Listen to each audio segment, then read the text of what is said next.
Halo semua, berjumpa lagi dengan saya Heru Setiawan pada mata pelajaran Teknologi Layanan Jaringan. Pada video ini kita akan membahas tentang Voice over Internet Protocol atau yang lebih dikenal dengan singkatan VoIP. Sebelum saya masuk materi pembelajaran, ada beberapa hal yang perlu saya sampaikan. Untuk yang pertama terkait dengan tujuan pembelajaran pada kali ini. Untuk yang pertama nanti harapannya siswa dapat memahami pengertian VoIP. Yang kedua, siswa dapat memahami cara kerja dari VoIP. Dan yang ketiga, siswa dapat membangun komunikasi VoIP menggunakan paket tracer. Jadi nanti untuk poin 1 dan 2 ini akan saya sampaikan secara lisan. Kemudian untuk yang ketiga nanti sifatnya praktikum ataupun simulasi. Jadi nanti Anda di rumah yang punya laptop atau komputer bisa mempraktekkan di nomor 3. Jadi simak terus video ini sampai tuntas karena pembahasannya akan berada pada satu video, baik dari tujuan nomor 1, 2 maupun nomor 3.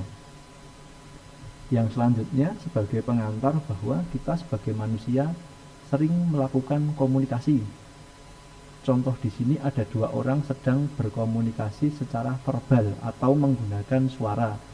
Jadi orang yang menggunakan baju hijau di sini sedang berbicara dengan orang yang berbaju biru. Jadi ini sudah disebut sebagai komunikasi. Saya di sini juga sedang berkomunikasi dengan Anda melalui video ini. Kemudian yang kedua ini adalah komunikasi yang sifatnya konvensional, belum menggunakan apa-apa. Medianya di sini adalah benang ya. Jadi waktu kecil mesti kalian sering melakukan permainan seperti ini. Di sini ada gelas plastik, kemudian digabung atau disambung menggunakan benang, dan di sini ada gelas plastik lagi. Ini konvensional. Kemudian aktivitas komunikasi yang lebih modern itu bisa menggunakan telepon. Di sini ada orang dengan rambut hitam sedang berkomunikasi menggunakan pesawat telepon dengan orang yang berambut pirang. Ini juga sama. Komunikasinya menggunakan suara yang berbeda, hanya medianya. Jadi ini sudah lebih modern dibanding gambar yang sebelumnya tadi, dibanding dengan yang ini. Nah, dari kedua gambar itu dapat kita simpulkan bahwa agar kita dapat melakukan komunikasi itu ada beberapa komponennya. Salah satu komponen tidak ada, maka komunikasi tidak dapat berjalan. Untuk yang pertama, komponen komunikasi itu ada pengirim. Jadi kita lihat di sini orang berbaju biru adalah sebagai komponen pengirim. Di sini orang yang berambut hitam ini sebagai pengirim. Kemudian komponen yang kedua ada yang disebut sebagai penerima. Penerima di sini berbaju biru dan di sini adalah orang yang berambut kuning. Untuk yang selanjutnya ada pesan. Jadi sudah ada 2 orang, harus ada pesan yang disampaikan. Kalau tidak ada pesan berarti kan 2 orang itu hanya diam-diaman. Berarti belum terjadi sebuah komunikasi. Itu pentingnya pesan. Di sini pesan tadi adalah berupa suara. Untuk yang selanjutnya ada protokol. Protokol di sini, atau ini agak salah ya. Jadi yang sini adalah media, kemudian yang sini ada protokol. Saya revisi. Jadi untuk komponen yang keempat itu ada yang dinamakan media. Coba Anda lihat di sini, 2 orang ini bisa berkomunikasi menggunakan media ini yang berwarna merah. Di sini medianya adalah telepon. Jadi kalau Anda bertemu dengan teman, itu ketika komunikasi, Anda sebagai pengirim, teman sebagai penerima, pesannya adalah apa yang Anda obrolkan. Kemudian medianya, kalau bertemu langsung berarti suara kan merambat melalui udara. Nah, berarti medianya adalah udara. Tanpa media, komunikasi tidak dapat dilakukan. Kemudian yang kelima ada protokol atau ada aturan-aturannya. Gitu. Jadi 5 ini harus terjadi, harus ada komponen-komponennya. Gitu ya. Itu itulah yang disebut dengan sebuah komunikasi. Nah, kemudian setelah kita tahu apa itu komunikasi, kita loncat ke materi ini, yaitu tentang VoIP, Voice over Internet Protocol. Jadi VoIP itu adalah sebuah komunikasi yang mana media yang digunakan itu adalah menggunakan internet. Atau sini saya dalam kurung medianya. Jadi kalau Anda berkomunikasi dengan teman tetapi bertemu secara langsung, itu belum disebut sebagai komunikasi VoIP, karena kan medianya udara. Nah, kalau ini berkomunikasi tapi menggunakan jalur internet. Saat ini sudah banyak contoh-contohnya atau banyak aplikasinya, bisa Skype atau NetMeeting. NetMeeting itu sebuah aplikasi untuk komunikasi dari Microsoft. Kemudian WhatsApp juga bisa. Kemudian apalagi Telegram itu juga bisa dipakai untuk telepon. Anda kan berkomunikasi, medianya Telegram itu disebut dengan VoIP karena melalui jalur internet. Kemudian yang selanjutnya, kelebihan dari VoIP. Yang jelas VoIP itu memungkinkan kita bisa menghemat biaya. Kita bisa berkomunikasi dengan orang yang jaraknya jauh tanpa harus bertemu. Nah kan biaya perjalanan sudah tidak ada, artinya bisa menghemat biaya. Kemudian yang kedua, kemudahan penambahan perangkat. Maksudnya di sini adalah ketika Anda berkomunikasi pengen lebih dari 2 orang, tinggal mengundang saja. Misalnya mau telepon WhatsApp lebih dari 2 orang, ya udah tinggal ditelepon aja orangnya, nggak perlu datang langsung. Kemudian yang ketiga, komunikasinya tanpa batas. Ya karena kita menggunakan internet, jadi kita cuma membayar internetnya. Itu ya untuk yang kelebihannya. Kemudian kekurangannya adalah yang jelas ada jeda suara dibandingkan ketika kita berkomunikasi secara langsung. Ya tapi ini tidak terasa, jedanya paling hanya 1 detik. Kalau kita bertemu langsung kan apa yang saya ucapkan itu langsung diterima oleh orang yang mendengarkan. Tapi kalau ini karena harus melewati internet dulu, maka pasti ada yang dinamakan jeda. Kemudian secara kualitas suara juga pasti berbeda dibandingkan dengan komunikasi langsung. Kalau langsung asal tidak berisik, pasti suaranya jernih. Tetapi kalau melalui internet itu bisa saja karena kecepatan internetnya lambat, kemudian kualitas perangkatnya, speakernya rusak, mic-nya rusak, itu juga akan berpengaruh terhadap kualitas suara. Kemudian yang selanjutnya ada yang dinamakan janjian. Karena kita harus menggunakan HP, jadi agar bisa berkomunikasi ya janjian dulu dengan cara, kalau sekarang kan di telepon nanti harus diangkat.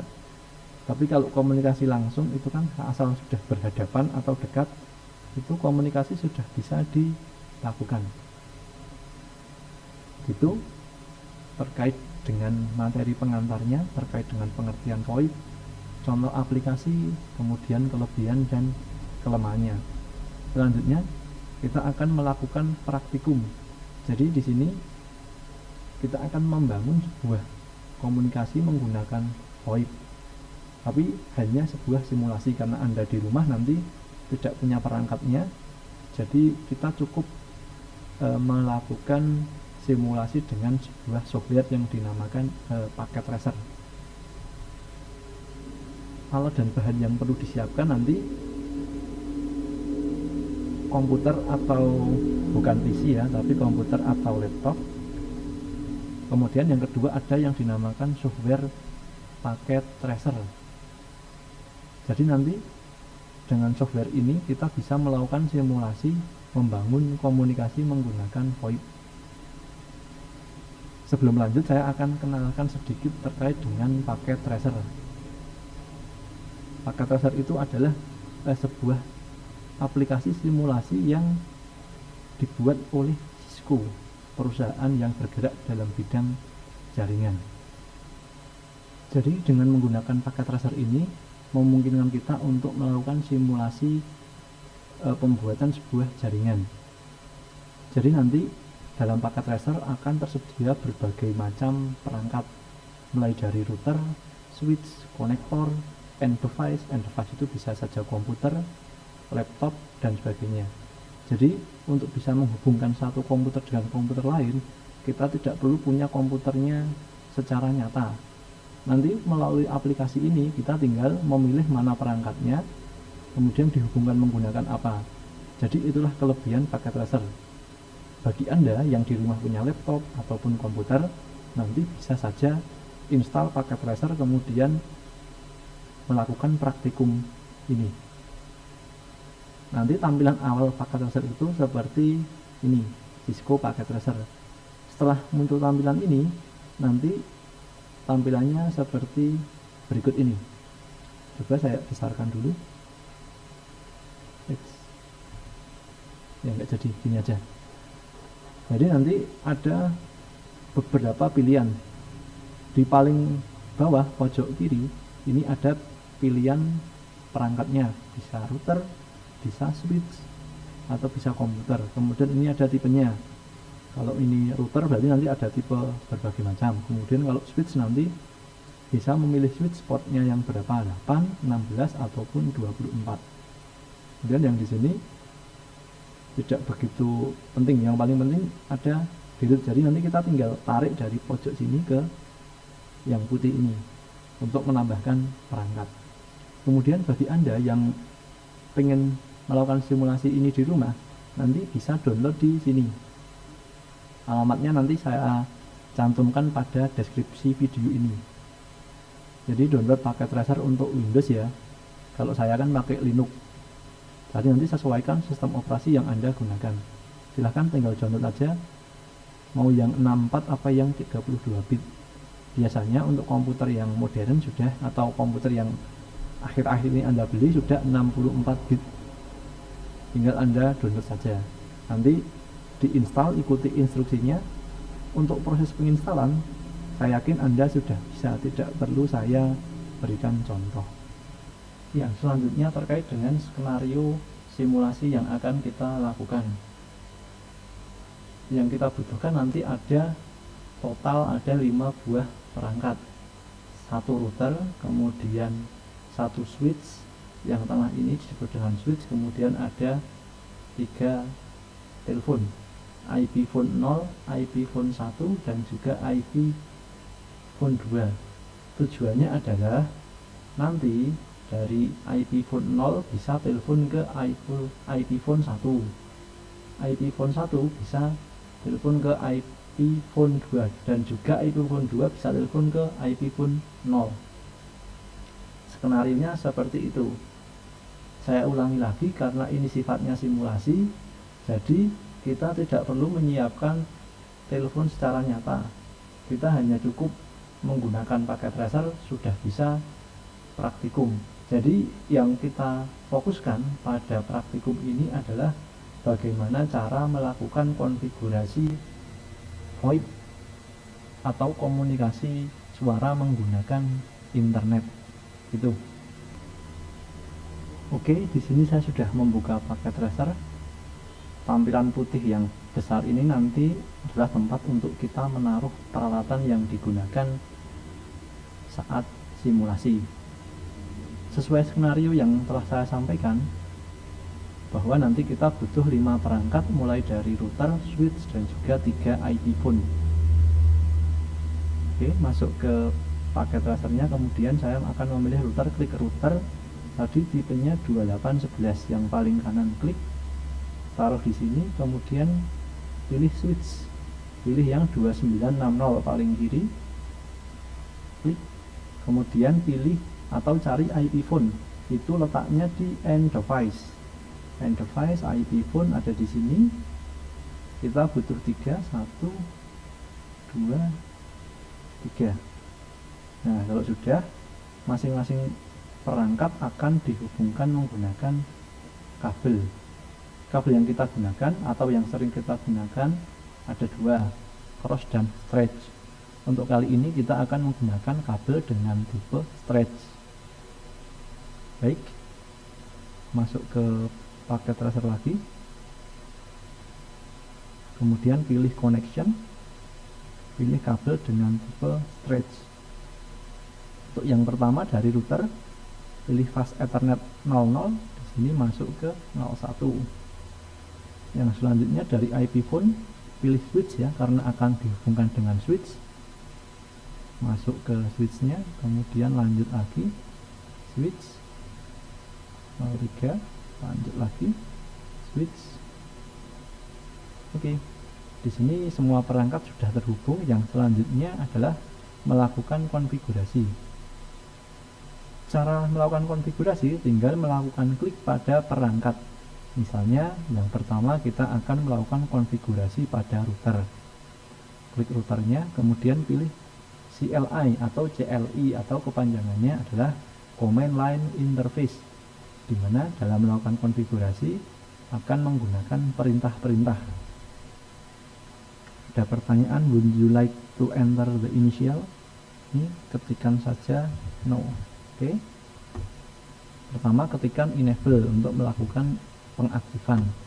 Selanjutnya ketikkan configure terminal. Untuk melakukan konfigurasi, yang pertama kita men-set IP address. Ketikkan int interface Ethernet 00 ya. Di sini IP address masukkan 192.168.1.1, kemudian net masknya 255.255.255.0. Kemudian diaktifkan interface-nya no shutdown. Oke, kemudian exit. Ini sudah selesai ya konfigurasi untuk IP address. Yang selanjutnya kita akan melakukan konfigurasi DHCP pada router.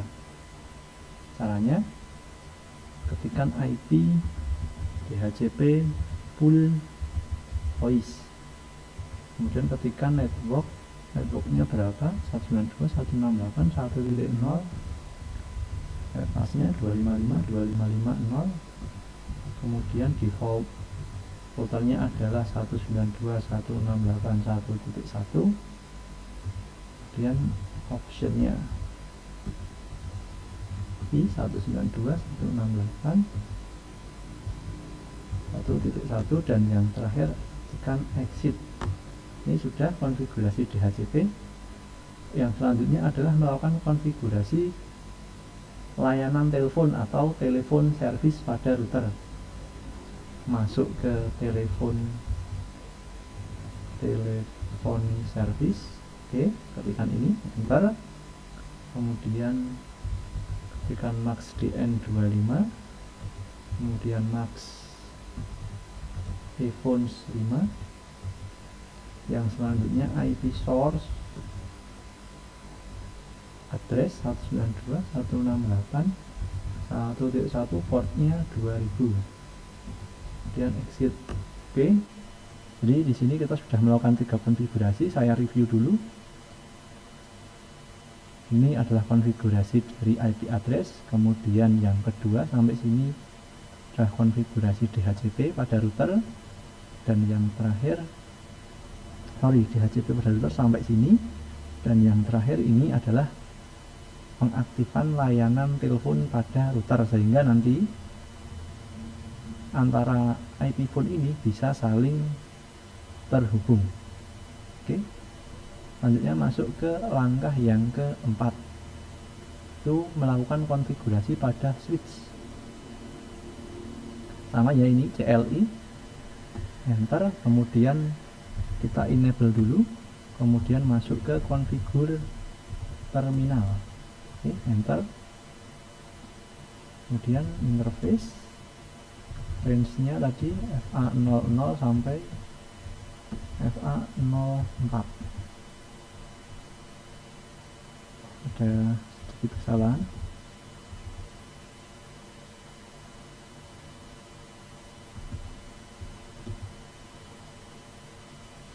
Ini saya ulangi lagi, sudah salah. Interface, kemudian range, fast Ethernet 01, sampai dengan fast Ethernet 0.4. Oke, bisa. Kemudian kita aktifkan mode switch portnya. Switch port modenya akses. Oke. Kemudian kita enable lagi switch port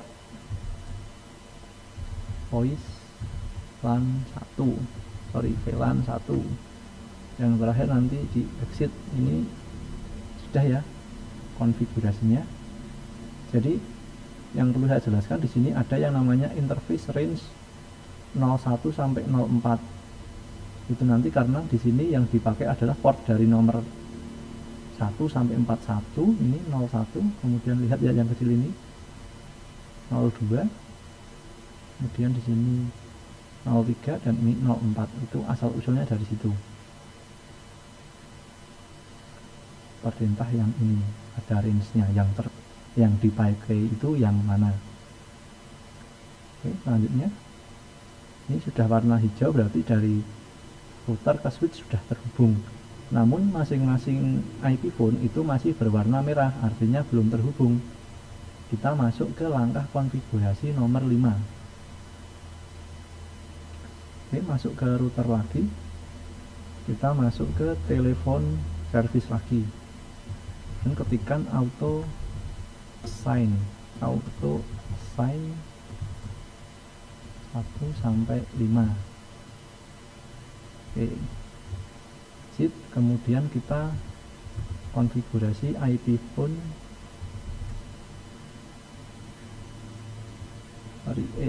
phone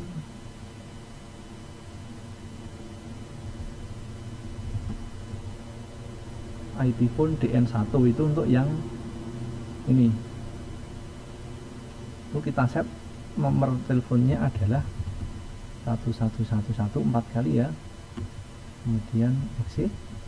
Kemudian kita masuk lagi yang IP phone 2. Kita ketikkan nomornya 2222 biar gampang. Oke, kemudian exit. Kemudian masuk ke IP phone yang ke-3. IP phone DN3, oke. Biar gampang, nomornya 3333. Oke. Exit. Sampai sini konfigurasi sudah selesai. Selanjutnya kita akan melakukan pengetesan. Jadi kita coba IP phone ini kan nomornya 111 akan telepon ke 2222. Di sini masuk ke ini kita perlu menghidupkan dulu. Ini ada adapter ya, kita hidupkan. Nah, ini sudah nyala. Nah, ini sudah nyala. Jadi kita benar-benar simulasi ini ya, sudah hijau. Dan yang kedua ini juga kita nyalakan dulu. Oke, sudah warna hijau, sudah nyala. Kemudian untuk yang ketiga juga sama. Lepaskan, belum bisa ya ini. Klik, kemudian lepas di sini. Ya, ini ketiganya sudah nyala, sudah warna hijau. Ya, selanjutnya kita atau saya akan telepon dari IP phone 111 ke 222 untuk membuktikan bahwa konfigurasi VoIP-nya sudah berhasil. Oke, masuk ke GUI. Sesuai aturan ya, sebelum telepon kita angkat dulu sebentar. Belum selesai, masih configuring IP. Kita tunggu sebentar. Yang ini juga sama, masih configuring IP. Yang ketiga juga sama. Kita tunggu, sudah hijau semua. Oke, di sini sudah hijau semua. Saya akan coba telepon ya. Dari IP phone 0 yang punya nomor 111 akan ke IP phone yang kedua ini ya. Nomornya 2222. Klik saja di sini, kemudian sebelum telepon kita klik dulu angka teleponnya, kemudian ketikkan 2222. Nah, ini sedang mencoba menghubungi IP phone yang sini. Out. Saya masuk ke sini ya. Klik. Nah, ini ada panggilan telepon dari 111 ini, saya angkat. Klik. Nah, ini sudah connect ya. Ini sudah connect, yang ini juga sudah connect. Nah, ini Saya jejerkan. Ini yang pertama tadi, telepon ke 222. 222 sudah menerima. Untuk menutup telepon tinggal di klik di sini. Nah, keduanya sudah terputus. Oke, saya coba lagi. Dari 333 coba ke 111. Klik di sini. Teleponnya diangkat dulu ya, kemudian telepon 1111. Oke, dia ring out. Saya coba ke sini. Nah, ini nyala ya, kedip-kedip, kemudian ada panggilan dari 3333. Saya angkat, kemudian yang ini lagi. Nah, saya jejerkan juga sama-sama terhubung 333111. Gitu untuk praktikum kali ini. Jadi hasil akhirnya kita bisa melakukan konfigurasi secara simulasi sebuah perangkat yang terkoneksi menggunakan VoIP atau Voice over Internet Protocol. Untuk memudahkan Anda dalam mengikuti tutorial ini, maka saya juga akan nanti menyertakan langkah kerja dalam bentuk file seperti ini. Nanti apa saja perintah yang harus Anda ketik sudah ada di sini, mulai dari step atau langkah 1 sampai dengan langkah ke-5. Demikian pembelajaran kali ini. Semoga Anda dapat mengambil atau bisa menerima materi yang telah saya sampaikan. Demikian, sampai jumpa pada video selanjutnya.